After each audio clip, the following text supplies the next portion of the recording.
Olá a todos, sejam muito bem-vindos ao nosso canal. Hoje mergulharemos em um dos capítulos mais impactantes e fundamentais de toda a Bíblia, Gênesis, capítulo 3.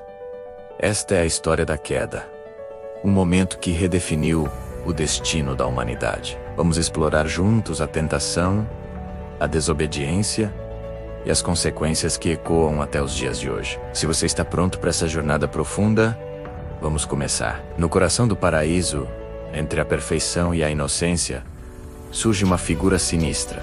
A serpente, descrita como o mais astuto de todos os animais selvagens criados pelo Senhor Deus, aproxima-se de Eva. Sua presença introduz uma sombra no jardim do Éden, um lugar até então de pura luz. Com uma pergunta sutil, ela planta a primeira semente da dúvida. Foi isto mesmo que Deus disse: vocês não podem comer de nenhuma árvore do jardim. A pergunta é uma distorção inteligente da verdade. Não era uma proibição total, mas uma única específica. Eva, inicialmente firme, responde corretamente: podemos comer dos frutos das árvores do jardim. Mas do fruto da árvore que está no meio do jardim, Deus disse: não comam dele, nem toquem nele, para que não morram. A resposta de Eva mostra que ela conhecia o mandamento. Mas a conversa não termina aí. A serpente, percebendo uma abertura, avança com uma mentira direta e audaciosa, contradizendo a própria palavra de Deus. Certamente não morrerão. Ela sibila. E então, ela ataca o caráter de Deus, sugerindo que ele estava escondendo algo bom deles. Pois Deus sabe que, no dia em que dele comerem, seus olhos se abrirão, e vocês serão como Deus, conhecendo o bem e o mal. A tentação é tripla. O fruto era agradável aos olhos, bom para comer, e, o mais poderoso de tudo, desejável para dar entendimento. A promessa de se tornar como Deus foi o golpe final, apelando ao orgulho e à ambição. A dúvida foi plantada, a confiança em Deus foi abalada, e o cenário estava pronto para a tragédia. A semente da dúvida, regada pela mentira, começa a florescer no coração de Eva. A Bíblia nos diz que a mulher viu que a árvore era boa para se comer, agradável aos olhos e desejável para dar entendimento. A proibição de Deus começou a parecer menos uma proteção e mais uma restrição injusta. A promessa da serpente parecia mais atraente do que a comunhão com o Criador. E então, o momento fatídico. Em um ato de desobediência deliberada, ela estendeu a mão, pegou o fruto e comeu. Aquele simples ato de comer foi uma declaração de independência de Deus, uma escolha por sua própria sabedoria em detrimento da sabedoria divina. Mas o pecado raramente permanece isolado. Ela então deu também ao seu marido, que estava com ela, e ele comeu.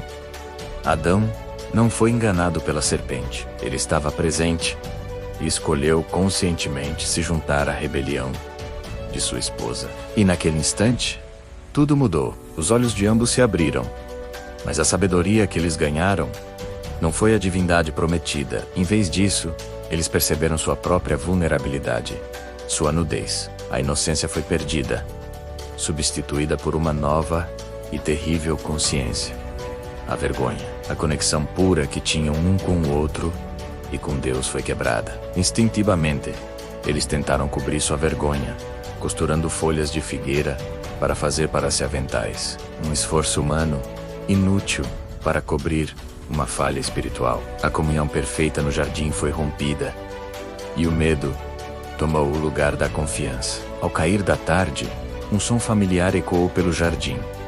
A voz do Senhor Deus, que passeava pela viração do dia. Antes, esse era um som de alegria e comunhão. Agora, era uma fonte de terror. Adão e sua mulher, sobrecarregados pela culpa e pela vergonha, esconderam-se da presença do Senhor entre as árvores do jardim. A primeira consequência do pecado foi a separação, o desejo de fugir de Deus em vez de correr para Ele.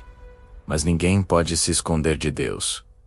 O Senhor chamou o homem com uma pergunta cheia de significado: onde está você? Não era uma pergunta de localização, mas de condição.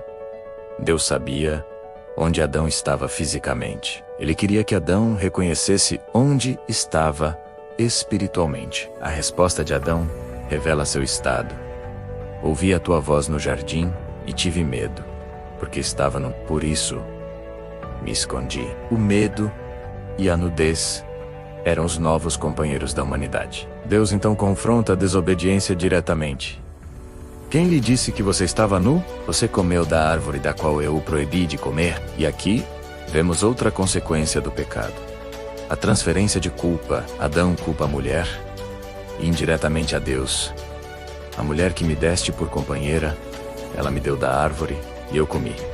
A mulher, por sua vez, culpa a serpente me enganou e eu comi. A unidade do primeiro casal foi quebrada pela acusação. O julgamento divino, então, é pronunciado, e ele afeta toda a criação.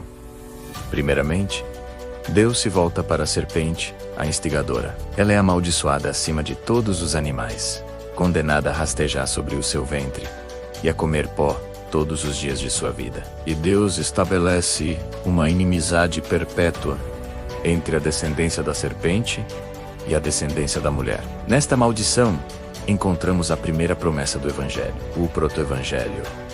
Este ferirá sua cabeça, e você lhe ferirá o calcanhar.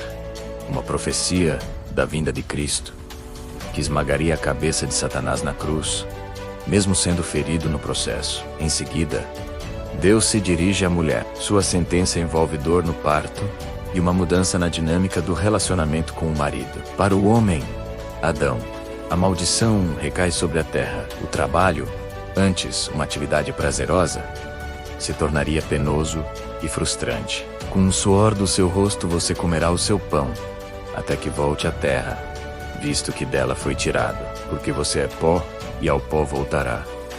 A morte física, o fim da vida terrena, é selada como a consequência final da desobediência. Apesar do julgamento, vemos um ato de misericórdia. Deus substitui as frágeis folhas de figueira por túnicas de pele, providenciando uma cobertura para Adão e Eva. Este é o primeiro sacrifício de sangue na Bíblia, um prenúncio do sacrifício supremo de Cristo, o Cordeiro de Deus, que tira o pecado do mundo. A história termina com uma separação dolorosa, para impedir que o homem, agora em seu estado caído, comesse da árvore da vida e vivesse para sempre em pecado. Deus o expulsou do jardim do Éden.